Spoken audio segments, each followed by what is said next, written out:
It's official. DLFM 106.9. Yaba makwaba kasiyebono enchiremu enie. President Edema Ghana Journalists Association. Yetwanitia ekani se GJ. Openia ne dinde abet kwabena dwumfo. Wakasa ede adesre de ato my Ghana. Nsentwerefo nyina nim ena afinsu media owners ne nyina nim se. Efri neko enche bi o my Ghana. Jaba beto aba ne senti nsentwerefo a mobombode di mudwuma. Ewon kesafoni ahodo so meche television na afinsu radio so no. Oto sada se mo kasa mo beka no. Enya asumdwe sam de ntumbo na o my Ghana asumdwe na yenya no. Yatumi akura so efrise na nsemu ensem hudo bi ekwaso o my Ghana radio so na afinsu kasa mfoni television so no kirema ha adwen ye papa efrise ne wo so kasa mfoni television na wudi a ensem ekwaso enifra mansam na nsentwerefo bi no keka kan ye se ne ensem ahodo ne emra hodo a ebeta nsentwerefo dwumadie ho no o ba bode ato atwene bebi na DJ president kasa na wo kirem se sia ye kasa no omo ne eye Ghana Independent Broadcasters Association etwanity kan se giba Afinsu Media Foundation for West African eye chesa mo so akabom at the press conference tetirente pa ase so my Ghana no mu kirem se anamoto mutuo ni nyina ne se omo hwe abo o my Ghana nsentwerefo dwumade o mudie no o abodan I responsible memu eta how free say wo hwe na nsemu anamo bia nsentwerefo bi to my Ghana mu no mu kirem se enya dia ekoye kran na DJ president kasa na wo kirem se kasa no omo dia futuo dia my Ghana fo free say nsentwerefo dwumade na ye die no ese ye bo nipa ho ban Afinsu nipa no right esa Ghana nsentwerefo bomade na yetumi abo nipa ho ban ne aka nsama ehu behia na Ghana man etumpon na nya se obi wakwaji sika o manyoko bi achi na wakotia manyoko fufuro bi achi na dia nsama ennimu ne nokura ne nkontompo ena na ban Ghana nsentwerefo bi aka wakati na okire mu se koba ni se dia na o man Ghana na je nsentwerefo ekuo ne dwumadi a mpese omudie no eni suade hu ne ntumi mamunti ne senti okire ma Ghana nsentwerefo nyina firi neko mokasa mbaka no moma enya de adom twene wo mu moma ensama mbaka no enya somdwe nsem na mbo na o man Ghana mpuntuo na ye wo no yan cross no so kamenka bia memu no entimi ekonanim abet kwabena dwumfo ejeme no nsentwerefo kasa ye emu ejire mu nie elections na ye get closer no na tension no so rising na temperature no eko esoro no samiri necessary ye boy your home modern na ye preach ni ye hye ye kan ye hye mu nyina mo na ye tumu nyina mo fo ye tu ye ho fo se ye circumspect ye bomodian se anamuntu ana dwumadi a ye di nsema ye di tu dwa bia no akoye nsema DLFM 106.9 nsema emfa sabio etokwa emba ye ntem nsema indisturable ya sumdwi ye asumdwe na ye enjoy no enkoye enema ye de babetu twa be di say no nim de si ewo Rwanda enfie eduasa twema ye about 30 years ago na ina no ye tu anamon say sa de esi ye BNC biem ewo Ghana ha eni ebibimamu nyina BNC ensa repeat no na ye nam sa kwano say na ye nkofo bebre edwudi omu di no fa kwan mu ye make on ethical remarks ni nyemme bi a na moto dwuma bi a ye di ekeka no radio so ni TV so enfam fan okom edoso omodoso bebiri omajuma ru anom ana enfam say media owners kasa at the background ye tu omofo na ye kwhye omo ye hwe say ombeti omkasa ho no we ye betwa mu de ni ehunu say eye over the ball just say eye below standard eye far below standard it sounds say one of our core responsibilities and say core we are constitutional media no as a media practitioner or journalist your core responsibility should ye kase pa na say the watchdogs of the people's right watchdogs now say we are watchdogs of the people's right the very people now you represent you the very people now you gina on my name the very people now you kokofo do bofo a you kokofa ebabeka na me video so na you dey ebo mo and you dey church won you say to educate inform and then to entertain these are the core principles and wachi ana Albert kwabra dwonfo esa kire mu se si akese no o my Ghana wodum say nsentwere ni adwumadi a wudi ni ba modern say obedi mra no so efiri say wan fa mra na mfa nya adwuma bedu baabi no wan hwa no bia betu papa wasum e wo studio o kire mu say nsentwere fo ni bi di asotro pa wo mudwumadi o mudie mu a o kire mu say mo ya nanso no bato nsa dia from say company fo meboa no meka bi mfa ma wo e na o kire mu say dabi so wan fa mra na mfa nya adwuma na so bitu etu sha so no wo bo a eye wan kasa mfo so ni senti efiri na ekono o pese jeje e na fa eku akodo aka no etumi tan nsentwere fo achi na mudwumade amudie no emuda ho na munya ho bambo de momode se free na ekono mo kasa mo emuda ho ye pa no betimi aboa message na bi obi di mra e de hye ne nsam not to send some training so almost our wedding a bit of Ajo and Sumu entry money. Na se yen traho emma sebio yen atake yen trauma nkofo bi sebio sole entia yen trauma nkofo bi bo radio studio yen trauma sebio obi fa konti bamba so na asa ya be yatiete ma frese DJ for we giba for we media foundation for we impact for we e ba sa de yen ti omonka omo edin that to say yen tu ye hofo na ya antotu ye niam ye we fi na ye ko chew anase si ye tia ne antretre ye ho e be de na so bi fra bonti ba atake ya e be nya that right and I say Edia fight is nipa. It is said here can say we don't want to compromise on our result for media freedom to protect media freedom. Any awuti ye aya president at the Ghana Journalists Association. Neden at the Albert Kobra Jumfo. And watching executive secretary at the Media Foundation for West Africa. Aya Suda Mana Brahma on also Jamaica Kasan which him say. And small president Akano, a muda hopan. No, there was the people at the necessity a campaign say. Uko Piemu, our media general, one more dear, which Rema Yasem Kuma, on your TV, Navins, on your FM. You may be across one and say, which Rema, 88 of my Ghana, in Central for you, my dear power, which Rema attended dear Pateni. Ah, or James said, yes, and Central for the video, you media. And when there's on your TV, on your FM, which James and yet, Nempany for iron shaham, no, my Jawanum, and then Central Film, Ebinamanka said, you must say, Manka support James say, a Cobanisi and to me, one of my Ghana. Is Central for you, my dear, Yedino, and man and him, dear, and a Ghana is a pie, one, a bet me on him, or Jemra, and Central for Casaye. The Enquiries, and Yahu will be a opinion. The day Eddie Sudeman, so or Jemra Casaye, no, said your chin in Simufai. That Media General, that Omnia FM is a part of, is managed by reputable people. We know some of the people on the board of directors of Media General. And so, first of all, we are appealing to their conscience. And I know that I'm quite convinced that an action will be taken because this is something that is just below the belt. And DLFM 106.9 on the board and management of Omnia FM, I think it would be quite surprising that they allow this to pass without any actions. It would be very negligent on our part to look at things that could undermine press freedom and be quiet about it and only speak up. DLFM 106.9. So there are laws. I mean, the frequencies that have been given belong to the state. At any point in time, frequencies can be taken back. We do know that not too long ago, some 4 stations were shut down in Boku. Boku is part of Ghana. They are also FM stations. And so when people go overboard, the laws can be applied. You can be taken to court for defamation and you have to defend yourself. If you go about, you breach the laws outrightly, your frequency can be taken back. And I don't think that we would at any point in time say, oh, anything goes. And so when frequencies are taken back, we say, oh, why are frequencies taken back? When your conduct is dangerous for the state, your conduct undermines our stability, our peace, and our democracy, I don't think that it's something DLFM 106.9. Any awuti ye executive secretary at the Media Foundation for West Africa, and then at the Sulemana Brema, Nene, and awuti yanum. Yammo kasebon mfanto asumfa nwura mu ewa santimatanum na Ghana man panin na adodan kwa Akufo-Addo wakasa ejiremu a adehia mo santimatam momoden kama kuma tumi yefiri se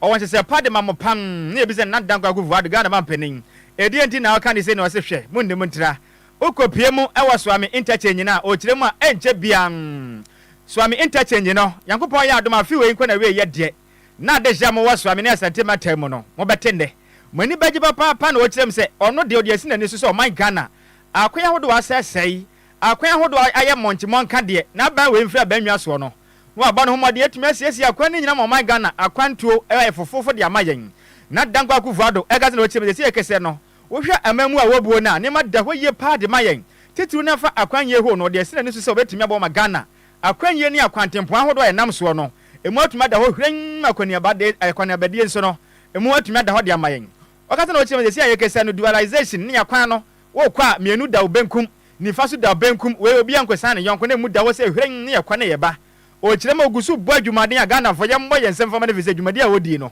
eso ani ye pan wakati na ochirem se ukopie mu wo fan konse wo mkwatempo no so a waje bi wo honom aviso adanta na afinsu road no waje bi wo honom aviso ukopie mu wo finso kwatempo no so waje bi aviso anomanje na aviso magazine potemo akoya hodo waje no potemo honom no ochirem anyasem kuma akran na dankwa Akufo-Addo ekase na osachim so kopie mu ewa Swami wana about nso a ese mekase ekase no project na nso ochirem se contract telefone akase echirem a ohamu chichemu aduanan 40% eno so omaje eduwa nyina kyerɛ mu sɛ modern boy agwɔpɔ ene kwantempo ahodo a woyie no Ghana ha ebinsi da na ɔgyemrɛ ɛkasa ayɛ wodwumedie naso ne yɛnkɔkyɛ na dankwa kufuado emrɛ ɔgyemrɛ ɔne sɛmtwerɛfo kasa ayɛ ɛwɔ santimantem no. The Kwadwo government remains focused on its commitment to the dualization of roads in densely populated areas along our major corridor. A key initiative demonstrates our dedication to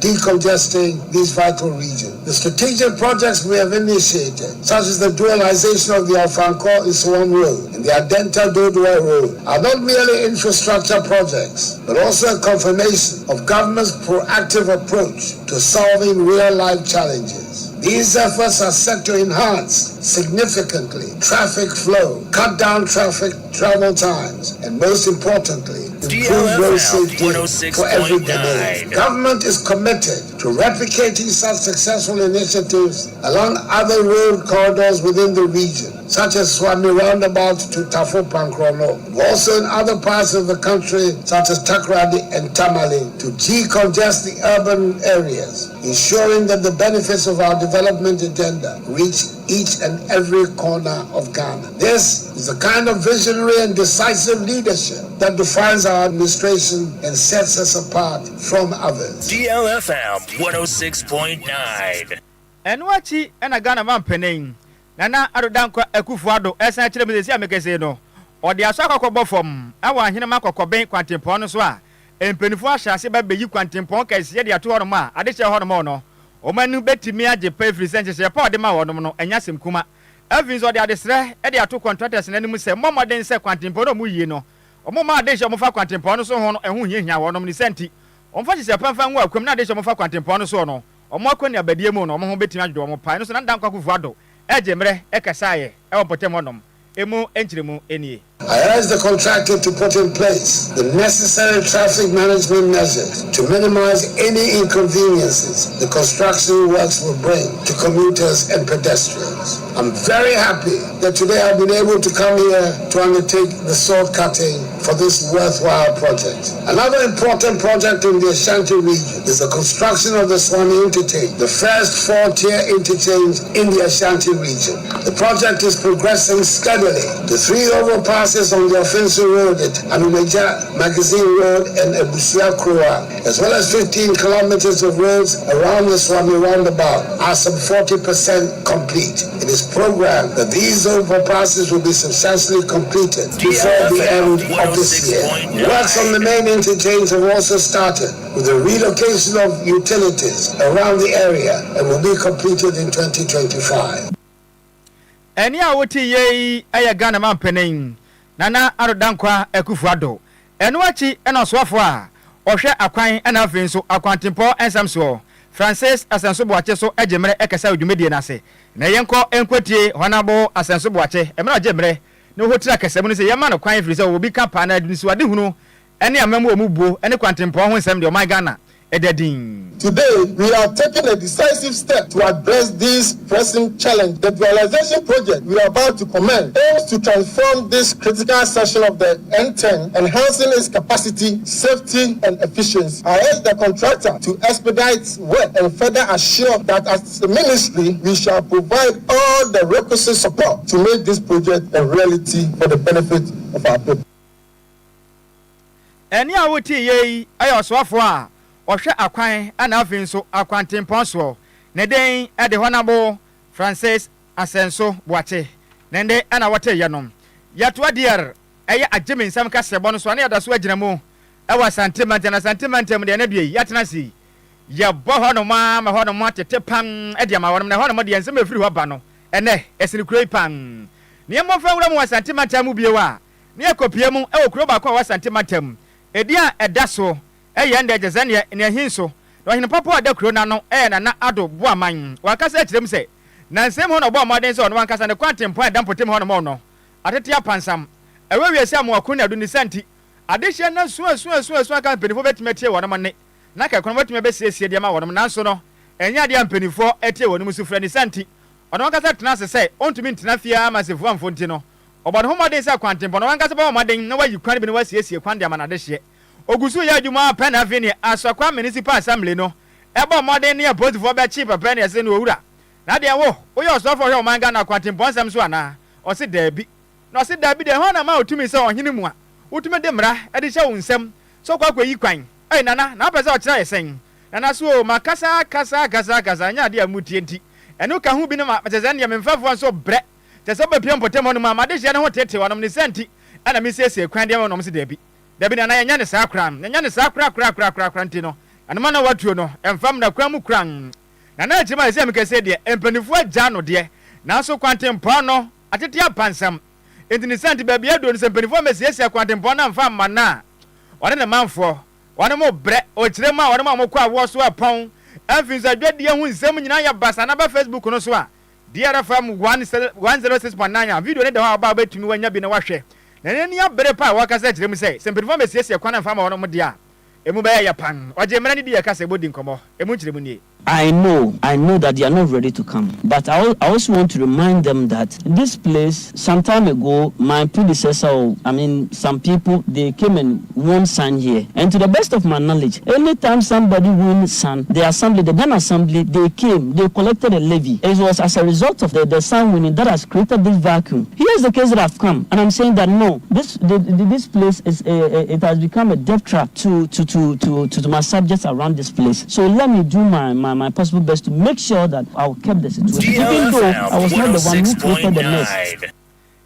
Any awuti ye na hinso ohene ne den ade nana ado boa man ne na awuti ye no eno achi na adehye a wonom atete na hinso enso ne di ye kasebo edi nkomo na wode mu kire mu sei ya bro ya kwan yi mu asei ya bompanifo prumu aboa asamre ne moa osofo nso ohwe o man Ghana akwan ne akwantempon sam so emmoa na dango akufu adonsu entie esufre yene angaza ya hene nso abone ho moden se ode ne pe esiesie kwan na maye nso a mache no ade je de jemza na mona jaza asem ne tru ye no aye ono motan afiso moden se mache na nana magya ne de kwan no mesiesie mfa mo firi se bia kwaso no emu oya se ohene besiesie kwan de ma na de hye na mo angaza mo be che no na venzo kwan no so mo nya mfa ma o kire mu a emu oya pam omoje man di ye kasebo edi nkomo Mifia no wahe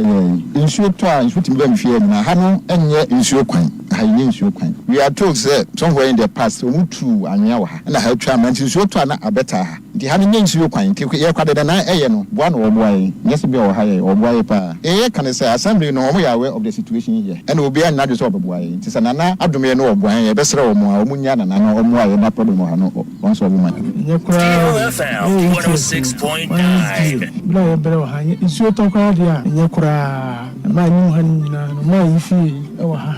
ono ara na be di chickens begua eni ma no so sa ya di akon de esre sa ban me bibi ma yana kwan de nyekura ma yebre isuo to ayebre papa isuo ni rifa odan ba kwan ni sei na makasi nya ka chirigi sisi fom na anantia ba yefifie ti ama ahana nyeba odan ba kwan ni sei na makasi nya ka chirigi sisi fom na anantia ba yefifie ti ama ahana nyekura eni awuti ye aya dehia wonom ewo na hinso a eno no ewo asante mantanum ena wote se wonom bobre firi se wonom akwan ne de atete apansam wonom hwe se kampanifo besiesie kwantempon de ma wonom enya de ampanifo esiesie evenso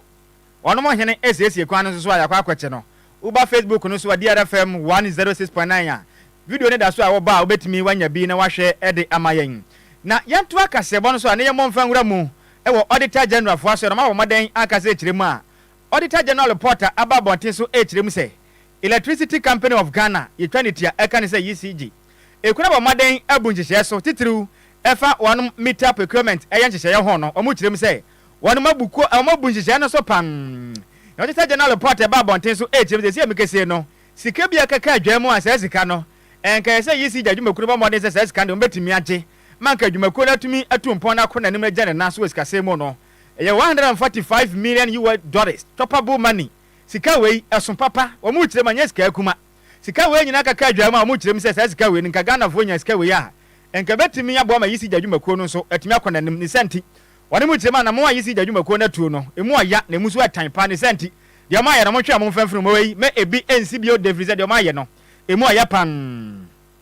yisi adwumakuo no enso akasa kire mse ana mo na mo tuo de mu se mo aya de nanso no mu gusu ayen hye pese betimi aboa na mo we no matuo no ebi enkwankwasi bio na report no etim say me kese ne sika anka mo hwe ade mu so betimi agi ne bi aya 59.3 billion million Ghana cedis a sa sika we eya auditor general for no ekire mu say nanka Ghana de hie bi mba moden ekwaye illegal connections o mangasa fiafiem sika we nanka say yisi adwumakuo no etuma gigi sa sika we na de mo my Ghana so sa sika we no yisi adwumakuo no wonu mentuma gigi sika we ma sa sika we no akwaka adwa mu sika we ya hye kwa wonu mu kyerem say me kese no yisi adwumakuo wa moden akoto meters fofra babo Ghana fo afiem wonu mu kyerem a yisi gi agi contract ma akoma 50 na de ma adwumakuo ahodo so mo moden enkoto meters ma akoma 862,750 new meters enfama Ghana for visa meters dada na Ghana for so mu kyerem se krono bo bam ebinim ye illegal conditions ahodo a etube mboa ma yisi adwumakuo no die mu die no wonom etimi nya sika enfende omudwuma eviso mu kyerem se equipment ahodo betimi abo na yisi adwumakuo no edaje omudwuma o maso ye no nso ni nyina ka ho be mu kyerem se sa sika twitwi die eye $145 million no sika we ahwere yisi adwumakuo na mu kyerem se eja na ka se yisi adwumakuo bo moden etimi gi sika we na ka made boa ma o musika sem gina na so na afen so Ghana de hie bia fa koti kwan etua na mambo ni bia ne senti saska we ahwe yisi adwumakuo no so aka wanam chi wanam fa kwagina ma kwan so na kamera ene wonum ni nemfa kokobo ne mo sa nipa bonefo no ho ban se betimi aboa na motuo ne kankan fun achi sei no ebi konkosi bi na Ghana fo ado hie bia mu bo moden edi sa anamo no kombetimi atwa mo ho dia firu mu nanso yisi adwumakuo no entimi anya ne senti o mu kyerem a efiri neko sa ne mo no mutuye no wanu mo hwe ne bia nsi be free said o maye no emu yapan weni nkra hodo a efiri ogita general fo aso ye ba awieye bo ekire ede amawo e wodi ye kasebo agimisem kasebo no so ye to kasebo no so a ye mo emfa nwura mu e wa pomodin sem mu na nya sem kuma ana no dwade beto amonten so se ne ye geze ne organize labor for the nkata ba bonten se de tie bia no o man Ghana adwuma ye fo nka wonko ni nyina mpom ba bi ntina mo konko ye adwuma bosum du nso a marketua salary ne mo ngiri nyina papa free se mo se fata se marketua no mo betimi achen na nam sa sensem ne ntia na ukopiem ayasabia hodo bebre na enya de Ghana de hye be moden ebo mo ho ebo moden kopiem ayasabia wone mu kyerema se kese no atiatu akoso nti enya de omba ye adwuma akran mo moden ede o mo nyare wa hodo akwa ayasabia hodo mu na ne se mi kese kopiem awa akrasa akate hospital no na finzo adabra kasa akate hospital na ukopiem ho no mo amperifo kyerem se ayarefo ne mba OPD honom ahun ukopiem outpatients air department na mu kyerem se niam ankoso arafa tetet na fia na mu kyerem a ni nyina ne se o manya ne ntia se emperifa amade atiatua nti de ombekwa kwakwa se wono madaje na clinical coordinator edema Accra Psychiatric Hospital no Dr. Susan Sefa ejemani central food nkomo na wo kyerem se wo hwa na montu a ekoso na nka OPD ho no be piem a enka nya hwe krampo no endra daba na ye de bayi de kayarefo no anya hwe krampo piem OPD ho no mo de a enka nya hwe no ayarefo ba ye de se ohadionum ekopma hanu 200 ekopma 150 ni de kombetuma kopiem na so kopiem ho no ma ho nyina tam din wono mo mba na nsema ayarefo ne kenya ne se wono mu nya ne ntia se ne Ghana Medical Association de 20 a esa eye GMA fo no mba de kwotena fie ni nyina ne se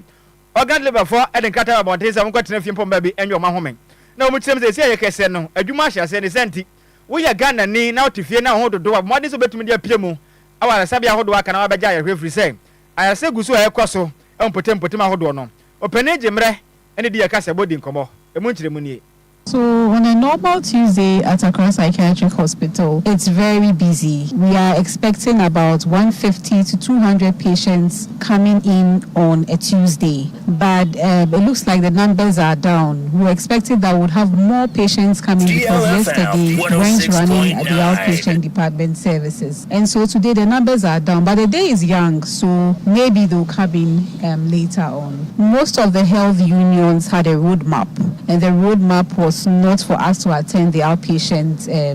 patients who were coming to the department. So what we were doing was attending to just emergency cases. And so patients will walk in, you don't have anyone to attend to you. A few of them sat around and were hoping that doctors will come and attend to them or nurses will come and attend to them, but unfortunately that didn't happen. A few times we had to go to them to tell them that yes, this is what was happening, and so they had to go back home. But what I as I said initially, we did attend to cases that came in as emergencies, and then patients that few of them sat around and were hoping that doctors will come and attend to them or nurses will come and attend to them, but unfortunately that didn't happen. A few times we had to go to them to tell them that yes, this is what was happening, and so they had to go back home. But as I said initially, we did attend to cases that came in as emergencies, and then patients that were admitted or on admission on the wards were attended to by the doctors and the nurses. Any awuti ye a clinical coordinator at the Accra Psychiatric Hospital no. Nede at the Dr. Susan Sefa Nende and awate yenum. Now ba Facebook no so a video ni da so awoba benye biahwe. Na ba pa ayalo fo ne nko. Omo chire ma doctors na tuatua. Wono so wat pam ba bia tena mo so tuatua ni bi. Omo pa mo chose mo mra yaresa efri se bia kɔ no anu enyan. Se mo ka zamba tena fie sa na mo ma meja pomudin ya be ha dwen ye ni senti. Efri ne ko jesi amekese doctors no nurses na asha se ye adwuma ni senti.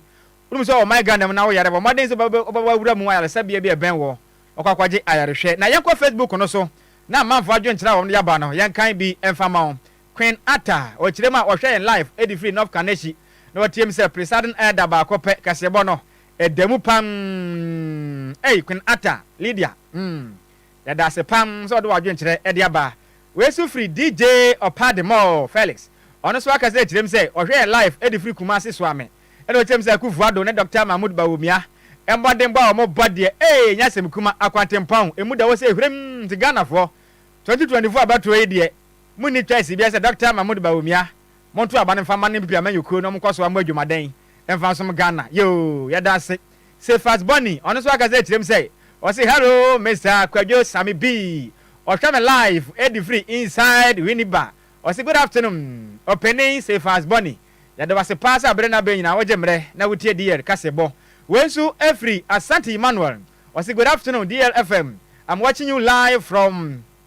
there na mi hunu ne sa no. O say we dey the Instar Industry Limited. Loud and clear here. Oh okay. Instar Industry Limited. Opening yadase pa. Kofi Parliament ono so wo hwe live edi free agona babikuma. O se Ghana be sorry bio efize de aduro no Ghana yada de Japan. Wensu free eya Vida Akatara. Ono so kire say in fact o man Ghana de zienze wa kanifo o man Ghana mu. O kire mu akanifo mo dog o man Ghana no de ye. O hini kwakoyi kwan na momo nya na so hini kwakoyi a. Ansu wensu ye che no o kire mu asemo ye sie no. Edi twam ene ya pa se mo akwan na mo nkonkoi ohene so ayi ne botom sika se ono ade sesi akwan so amache no se we ye bi se hen o kire ma emu ya pan Vida Akatara ya da se pam wesu every ceremony kwabena efa o so hwe live dear o se the best ya da se pa dollars twum ono so aka se kire se dear news o se life and cry e won se wom dobro o hwe live o se we do ya da se pam ya da se dollars twum enja kase pa enko enfama Evans way every Hansen Diodu also anoso ohwe live o se na se kase pa enko enfama Sammy B and Evans DLFM news team ni nyina ne kofitera adwumadi amobo no also ohwe live edi free Atomic Hotel Dansuman o se honom na ohwe edi free enja kase pa enko enfama ama bush o se o chia pan ya da se wo so betumi do adwenkyere no e de aba DLFM 106.9 eye Facebook page ne so ba e beje mane akenkan wadwenkyere no e di amam ne beje na we so ne atwa ye ho sema ye ba e de kasebo no de aka no beto aso e di amam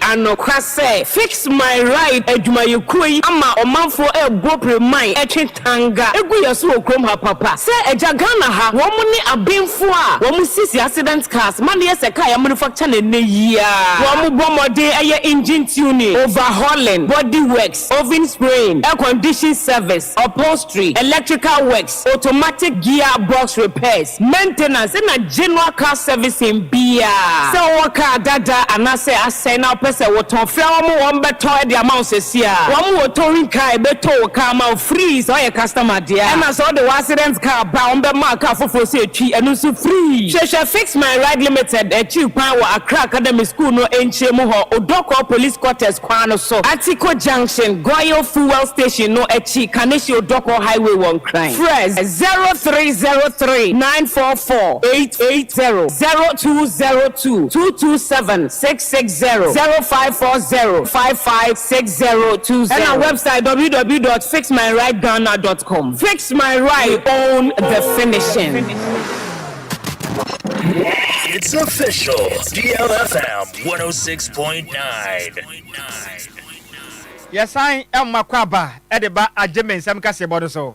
If you are Twakasabono, so near Monfangramo, I will find goose and Semu. Oh my God, as I make a say, Fango Bono. I shall say, as I have fruit review. I am SMP, or my God, amnesia make a say, oil company, oil marketing companies in the H. Rema. Fango on a bono, the Zamekazeno, every or my Sanjas unti. One of them said the Boni Biaka, Hako Piemo, or Mamma Hodwa. One of the Toton, Aya Fangoni be as the Zamekazeno. One of them, I shall say, at the Boni be at the Kanwakita in Sabusmin. Let that tosso a do send him no more shassie. At the second window, a praseno, a babonte Zamekazeno. If we ever come one Ghana phone super, let me say, hey, you're my Ghana. Baby, you're droning. Hey, Fango so bo, as I consider be much, let me say. A more yapan, Nazia Mekaseno, leading oil marketing company by Kwama Ghana Moa. Also, bomb home and empire, a shall a Phyllis Deseno. One much, let me say, a Caseno. Uko Piemo Hanoma. I can and Nanka, a yes, Fango, no motono, a 14.80 pesos, a liter tobacco. Says Mekaseno, a bona huri, at the 15.10 pesos at 10 pesos. One much, let me say, no, a bonibia home. Na Ghana de jeni tire mu say ye na sia sika sam nyo adwuma ya no aketrim meka ho avinsufu ane bo na kwasoro de a Ghana senkafo giga na mo de bi ka ho e bebre pan na mo tire mu say de kwasoro no emu ya pan na tema of petroleum consumers omo so aka say jem say second window we ne de e bo de be ka ho afiri say wo hwe amansa dwaso na ene ma ekwaso na Ghana so aba ne mama de so betumi aso wona masente no e bo ne be kwasoro pan ne mo maden ne de ye ka se bo any opinion on executive secretary at the matchema of petroleum consumers they didn't add dankanamwa ejimna kasa church nsem say Ghana de hye mon kama kuma fanto me free say sia me kase no fango bo na de e be kwasoro free say nema bo no akwasoro nti de akwasoro man nya nwanwa kra wo kwato fango na wokọ na se ne bo na akwasoro kuma fanto yem e free say de akwasoro no eno ana ye huni. For the petroleum sector, we would also be expecting that the lip service of we are going to retool Temoyo refinery, we are going to bring back Temoyo refinery has been one too many. We would want to see the budget discuss Temoyo refinery, particularly the refining capacity. If there is a possibility of government ring-fencing the debt that TOR currently has on its books, government should go ahead and do that and then be sure that whatever TOR debt recovery levy that we continue to pay through the ESLA is applied to TOR to clean their books. That way, any strategic investor anywhere, either in Ghana or anywhere in the world, could come in to augment the operations of TOR with a view to retooling. So we would expect a certain deliberate pronouncement from government that this is what we are doing to bring TOR to a certain sustainability point. Any awuti ye ayo penimpa or ye executive secretary at the Chamber of Petroleum Consumers needing at the Duncan Amwa Lende and Awate Yanom. Yatwa Ajimen Sam Casebonoswa. Na yabo e de awuramu e wodom kuma o masebadwam wono ma ka se kirem se sia ye kese no o mba ba ye o ye kire no ye kire o mba ba ye na se kire nyina ne se penimpa wono oda oman Ghana Tanzania Bank of Ghana no ne den ade Tanzania Dr. Ernest Addison wono mu kirem se o penin e no wan kasa ne deputy eye penimfa wodom boni chidom e o Bank of Ghana ho no mo di o mo gimadi o mu di mo kirem se aye dodo o ma bre o mo ko retirement na Ghana o ma na ye temo no nipa afro en kwa hwe Bank of Ghana so na dom kuma no ka se kirem se sia me kese no wo hwe pani dwumadi a wodie no o man Ghana ye sidi se sia hwe aso amansa adwa so e da fom se tem e na dollars no e papa no sum se ya na Ghana sidi no ne hu nyina ya hwe se fitan na fenso ne hwinu mi na etu moja e na mo kirem se de yakwa so no airtime mo so mo ba modern na o man Ghana ne ma kwayie mama Ghana fo ho ato no na wo ye panimpa a wo da Bank of Ghana no Dr. Ernest Addison no apamfo na matna o pa ma wei endo kwa kitua bia Ghana sidi kwa kan yen na matumi atena se ama US dollars yi atumi achena bongalat apa no sum ma no hwene mutu maja o kirem sɛ emu oya we kyerɛ sɛ mudwumadi a mudie no enya de ambatimi ya de nti mmamode na mudwumadi no momfa to na momfa banwa kɛse no momfa to mani pa afra na ni abere mefa abandwan na otumi transfer no adwuma emfa nsom o my Ghana eno achi so mu kyerem sɛ ebeto odwasa kopie mu Bank of Ghana mpenifo de beto odwasa ne earthquake asase guso besi ho no mu ni senti o ma tena sɛ hu sɛ atran na mbɔ sɛ mo sesa no o mo sesa ne nti o ma de ade aso akɔbɔ fam e wa region potom sɛ mu si atran foforo e de ma Bank of Ghana mu kyerem sɛ ye nti sa na mote Bank of Ghana fo so ayesu ene kwam de de Ghana for the month we musu ho Bank of Ghana ba biasi eye fe papa afin so bibia ne wa kire sai asase wusu asi wonte no mo partner ya foforo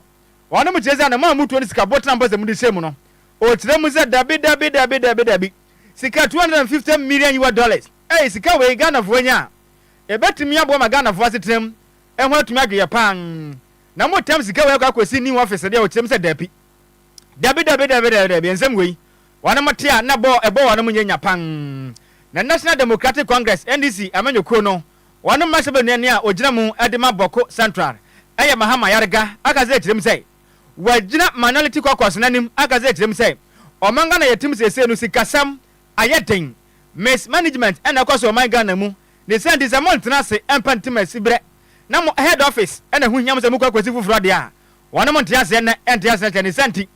oya cheche Ghana fo hu bi do mbabeye e de Bank of Ghana se NS Dr. Addison no of the Jumadi Infanto office na beje tiro for so from Jumadi Infanto office and amana wonu mutuo no time so my Ghana ma ya bre osikasemu ya ho tete na no enya de ehia mo na mom atena foforo na mope ojemera kasaye emujire mu nie. They can't mess up the economy the way that they have and just be allowed to keep staying there and not be held accountable in any way, quite apart from the issues of what we believe to be corruption in the procurement of the head office building. What we see as a refusal of the central bank governor to account. And if you recall, when we demonstrated to the office, that's the head office building, and we demanded that he received a petition from us as a minority, he refused to be available to us and actually publicly, described us as hooligans. And at that demonstration, if you recall, we said that we're going, but that we will come back. It is time to go back, and we are marching back to the central bank to demand the resignation of the governor and his deputies and the board of the bank. And we have written to the regional police commander. We have indicated the route we want to use and the date we have given him, which is 30th of this month. And I have received an invitation from the regional police commander for a meeting at 2 o'clock this afternoon. That is why I have invited you to brief you, to let you know that these are the ongoing processes to get us back to the streets to protest against the central bank government and then to demand the removal of the governor and his deputies and the board and to have a change in the leadership of the central bank so we can have a change in the direction of the management of the finances of this country. Eni awoti ye masebadwani a ogina mu ede ma adehia wonom ewo boko central ne den ade mahama ayerega dende ena wote yenom ya to akase bon so de momfa nwura mu ewo frakatwini ade ma MPP amanyoko no Dr. Mamudu Bawumia owo modin ekokopie mu ewo na certificate matem ne obonto adendende wo hanom a enya asemkuma kura no kopie wo hanom no bomoden ekokopie mu ekokochia eye overload ede ma bupe ekochia nana na mla dwumade ne kwaso a na enya asemkuma kura bupe wura eye ginapa otoso mienu bomoden ekasa na otirem se Dr. Mamudu Bawumia ye twidi ampa Yankopon wayiu we de ma bow din na mafrew wayiu pan otirem se Dr. Mamudu Bawumia e ma opiem be pia himfie ono mope no hu ni se wei ebubro fita afresoro abesi na betri so na ba Facebook no so DLFM 106.9 na na ekasa no abba ni video ne da so aba benya bi ni wahwe DLFM 106.9 video ne da so aba obenya bi ni wahwe na na kirem a Dr. Mamudu Bawumia wotu franka Ediama MPP amanyoko no kirem se oba piem na himfie wo pe no hu se yes ebubro fita afresoro abesi Dr. Mamudu Bawumia na beti ena obona betri za na wo kirem se Dr. Mamudu Bawumia twidi ampa Yankopon wasra wongo esi wo hene se ba yo mampanin na batu adwuma pa mopo na so my Ghana na na gaza no kirem se we Dr. Mamudu Bawumia medical kakura wa ye no dwuma dia wadie ni amamu a wabo no aba ne mode mo so ani yapam ni santi we de twede ampa Yankopɔn na ayi no we nyame yama wo sa fata se amamu na wubo no wo sa to aso nti twede ampa Yankopɔn ada na de a kyerɛ ne se wo ɛyɛ wa na wo kra doctor Mamu de ba wo mia ya wa na akra fi se Yankopɔn de a kyerɛ ne pa sa Ghana fo e ba to aba ne de ama pan doctor Mamu de ba wo mia te ya pe na si ye na me da se na wo so won kwaso wa mamu yi ba kwaso wa trase mane ma kwaye de ama pa firi se da ya waso no edam pan wei edam ni santi menim se wa kan twede ampa Yankopɔn so ebe ya ne sa pan na ka na wotem se doctor Mahmoud Bawumia bo modin na wadi so ade ho a wanya no kwaso akura mu die mu afin so policies ahodo a wanya so de ba boa Ghana ma Ghana atumi akon na nim no so kwaso akura mbebe fama ye na Ghana fo de ma ye card se de tie bia no twede ampa Yankopɔn wasaba yiwu se wo ye ohene popoa baba da o my Ghana so ba be mpanin na na jemre ene sentrefo kasaye Alhaji Mahmoud Bawumia, you are my son. Truly, you are appointed by God to stand in for Ghana. You are also going for a war. And when you are going for a war to bring development, it is one of the biggest war you are going in for. And the good Lord has directed you to run to Bupe. When I slept overread, I am on the skin of Nhyiraba. Then I said, then my malams come and do what Mohamed Labairu Fatumorope was doing for Nhyiraba, equally for me. Yours is more successful. DLFM. We have houses here and Fulanis here together with the malams. We have big malams within the Fulani community. We have big malams within the Amra community who are coming from Larbanga together the recitation of the Quran in the palace here. We also have malams from Gao. They were all here during the recitation. My son, I have nothing to tell you today. The way I have blessed my son, Abu Jinapo, I have stretched my two hands on you with all my blessings. The good Lord will help you and see you through. Any awoti ye eye bupewura Jinapo otosum yenu. Nene ena wote ye say Osra Dr. Mahmoud Bawumia engono. Na yankwa Facebook no so na adwenkyere no so abetemu pan Ghana fo ne de aba na we ye nana opon o say dache hene nana Kwadwo opon o hwe live edi free eye bompenase na o so hwe live pa de ye kasebo edemba kope wenzu every owusu Edward o kirema o hwe live edi free adenta eye Lotto kiosk o kirem say enchia kase pa o di free eye wunua designs na o say enchia kase emfa nkoma Ibrahim ena finso Master Charles ena finso Ikena o si DLFM no size ya den so ya da wase pa finso we na akuya mo aboaten we di ablekuma central akeka na adwen pam o kirema Dr. Mahmoud Bawumia breaking the 8 ne the agenda no edemba ko pese de tie bia Ghana fo ebeto aba no e de ma MPP abanwa ete eheze konwa isui ya da se akuya mo ya da se pam na Apakan GH watena se agropama so nsem yenka nsuo da na wonte da no no aboa no a ode ba beso me na wie e wakase bo so mi twame wosema eje aboa fo nkrato me ba Apakan GH e de agropama so nsem e beto aso e de ama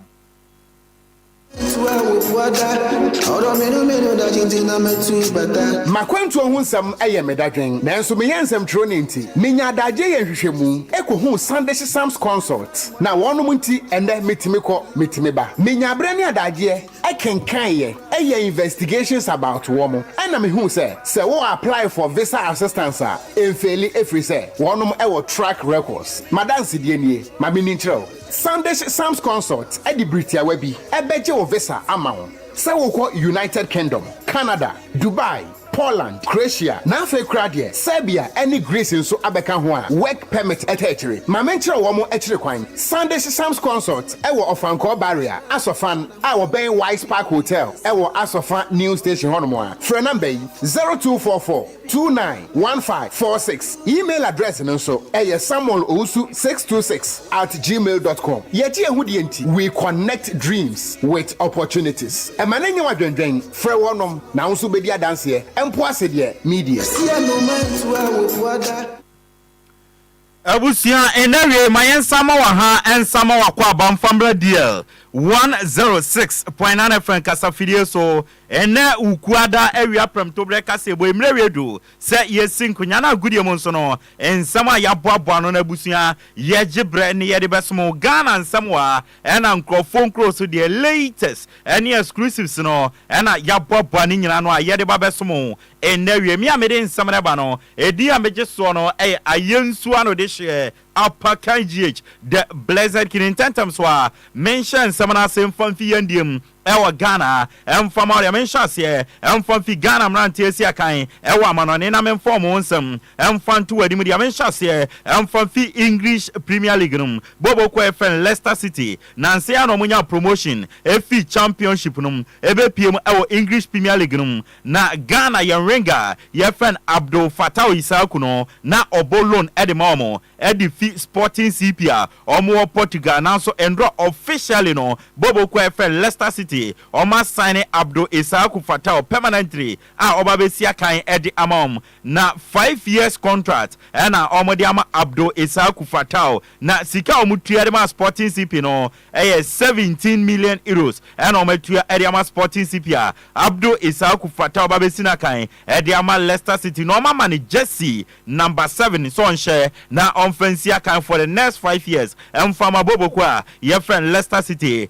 na last season loan no bo edmo 43 gamer or boy no share 7 goals 13 assists so 20 goals involvement in 43 games and I'm so bobo kwa your friend Leicester assign Abdul Isaku Fattah permanently okosia kan ediamon na wakasa or say of Philly so motivated say in the permanently no obabesia kan English Premier League no or say something new edimano na mon kwa bia so be no na wa bobo kwa your friend Leicester City normal form ntuma pefra enho ensam no a yedema na onim sa brante Honorable Haruna Idrisu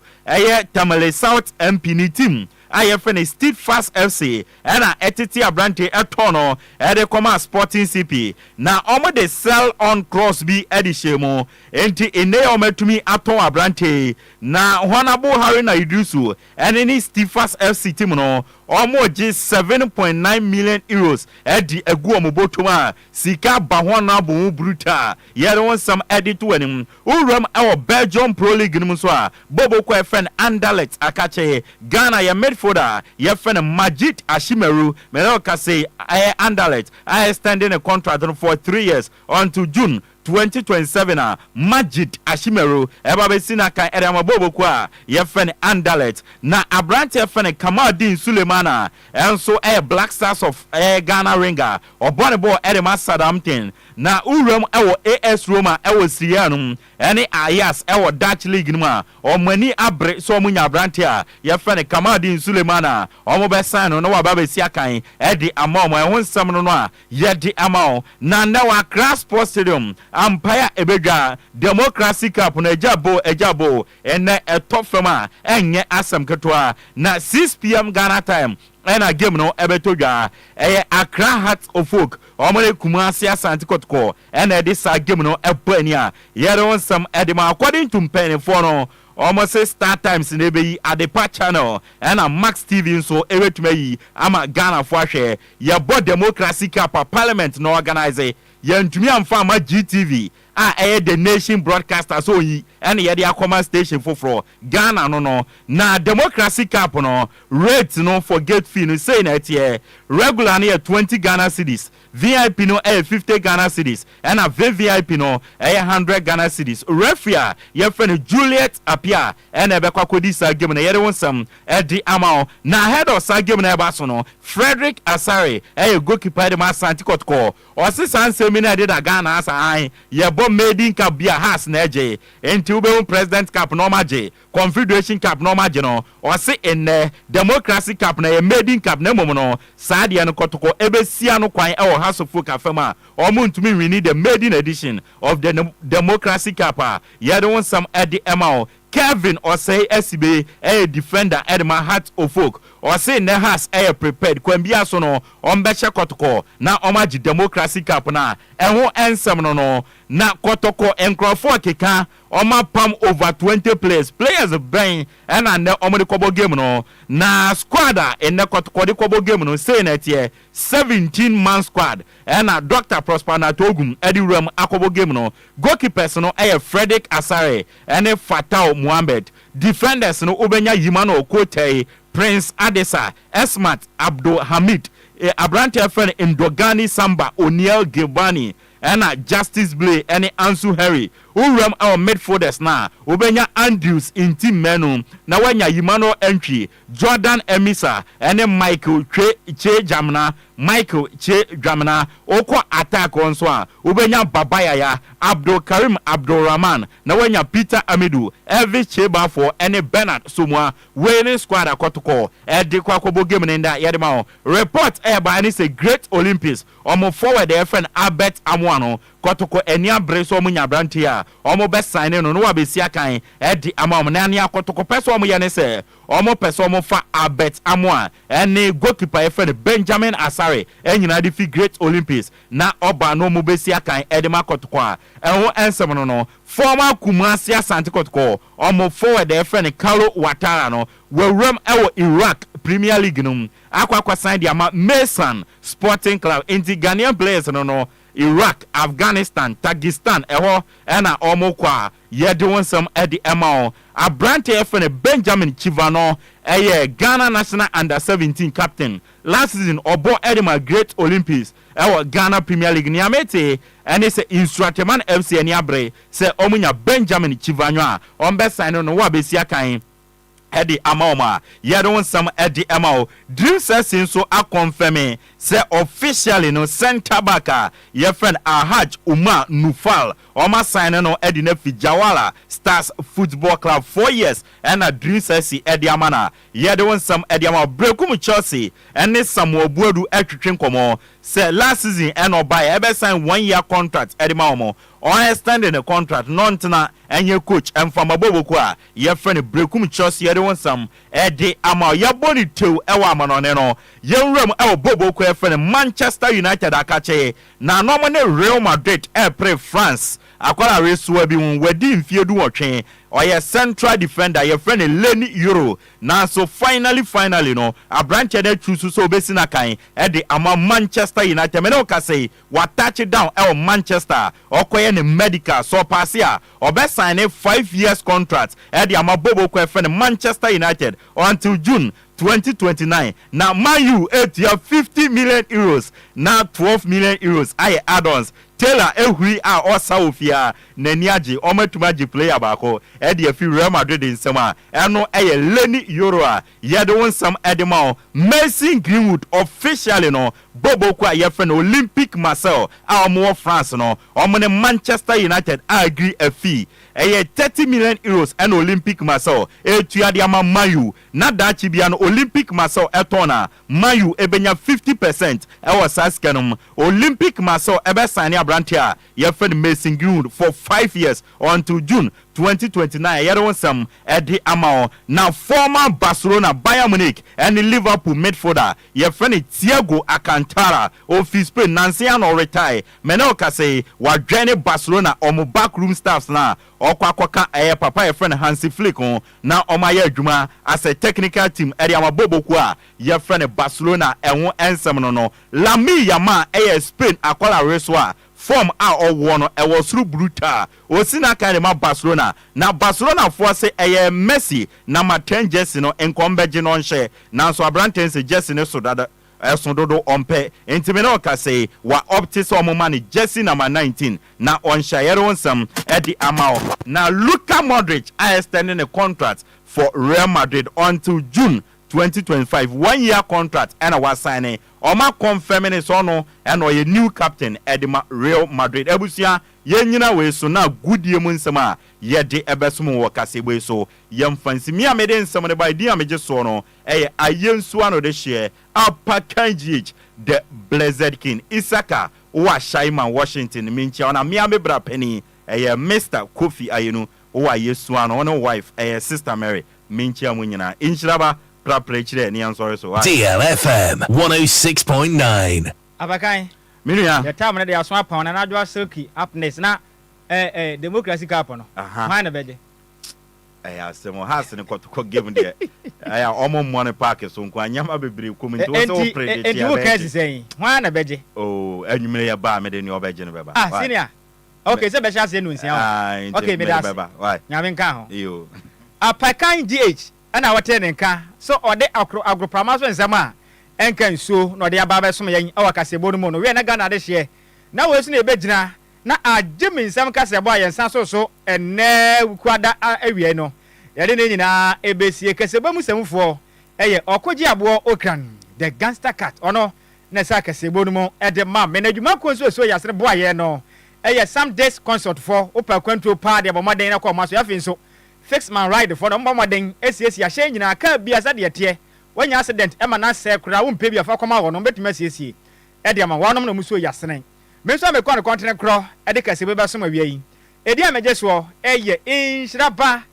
Kwadwo Sammy B. Mr. This way. Nadwa Silky, or Batanase. Or the DLR, or no one Kasa.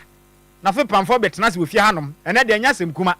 enwuma woti bi ate dia na nwuma wangaza woti e ya ode pa na woni moto no ma beto ni nyina ma break down no ma hu de ekoso ne de ba e wodi ala waso wo bia mo edit a ade hye DL News.